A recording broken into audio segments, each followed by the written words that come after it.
The stage is set for a high-stakes showdown. US President Donald Trump is closing in on a crucial decision, one that could shift the balance of power in the Russia-Ukraine war. At the heart of it are Tomahawk missiles, precision weapons that are capable of striking deep inside enemy territory. Our next report decodes Trump's strategy as the Russia-Ukraine war rages on.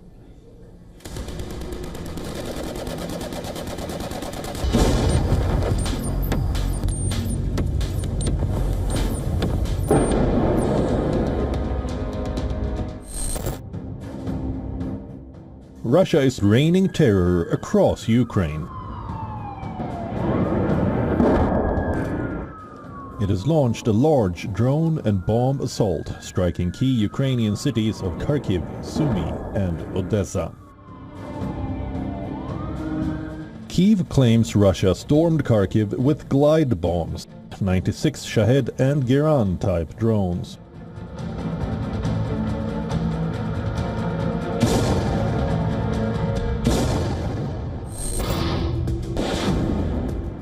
Russia is pouring massive resources into its air campaign, attempting to overwhelm Ukraine's air defenses.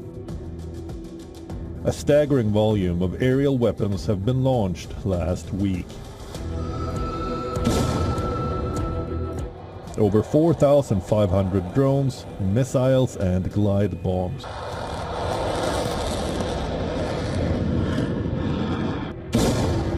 Marking one of the most intense periods of air attacks since the war began. The assault specifically targeted power plants, substations and gas infrastructure.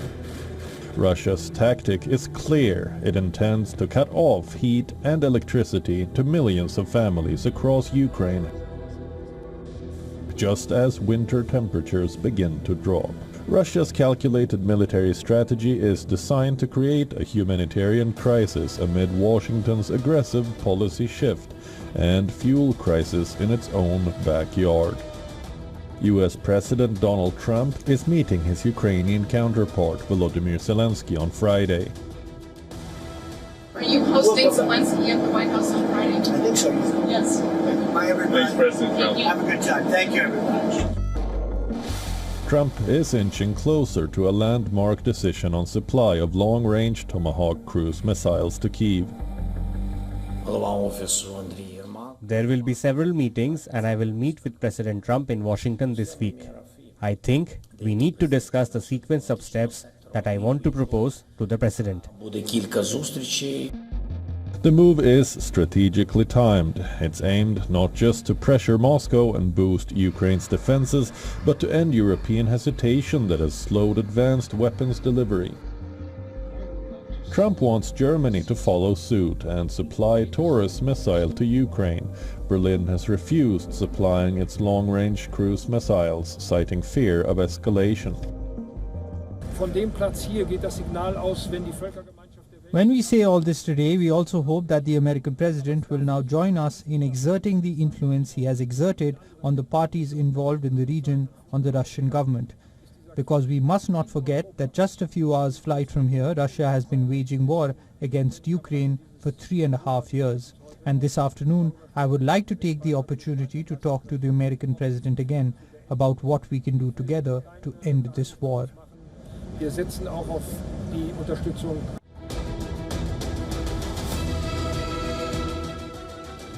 For Kyiv, the timing couldn't be more crucial. As Russia builds up for its winter offensive, Ukraine needs the kind of long-range precision firepower that only the Tomahawks can deliver. Trump's next move could redefine the war or escalate it into uncharted territory. Bureau Report, WION, World is One.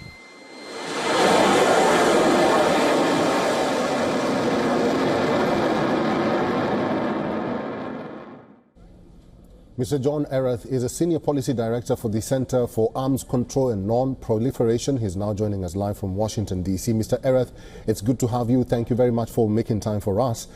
I just want to know from you, do you think Trump's strategy of pushing Putin and pressuring allies will work?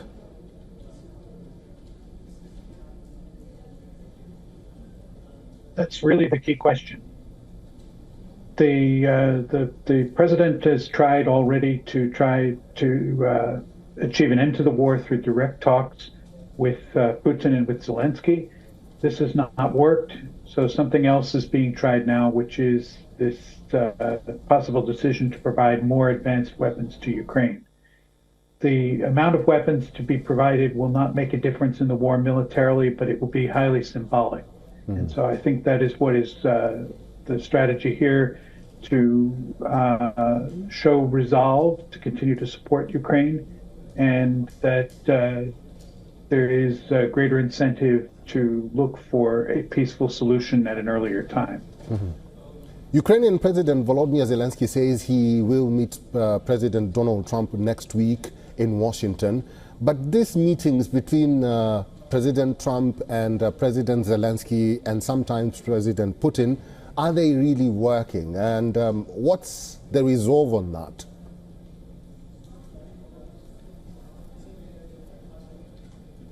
They are not working from the point of view of, are they solving the war? Are they bringing an end to the war? That's not in the cards yet. The meetings with Zelensky have proved to be productive after a while. The first one obviously didn't go very well, but with each successive meeting, the relationship between the two presidents gets a little bit better. They understand each other a little bit better, and the cooperation is a little bit stronger. Mm-hmm. This will be important if we want to get through the situation where we can get into a direct negotiation with Russia and Ukraine, and it will help to set up the conditions for peace eventually. President Trump wants to send in the Tomahawk missiles. He's asked his German counterpart, Friedrich Merz, to send the Taurus missiles, but Germany says that they cannot send the missiles because this will be an escalation. Your quick thoughts on that? This has been the position of Germany throughout the war. They are very careful not to take steps that they feel would bring about greater violence. Giving Ukraine the ability to strike targets in Russia far from the border would, in the view of the Russian threats, escalate the war. That's something Germany would not want to do. It, however, is a fairness question. Right now, Russia can strike anywhere in Ukraine. Ukraine cannot strike anywhere in Russia. So perhaps a little bit greater balance on that issue might help get to the point where we can start to take steps to resolve the major questions. All right, Mr. John Erath, it's good to see you, and thank you very much for making time for us today. You're very welcome.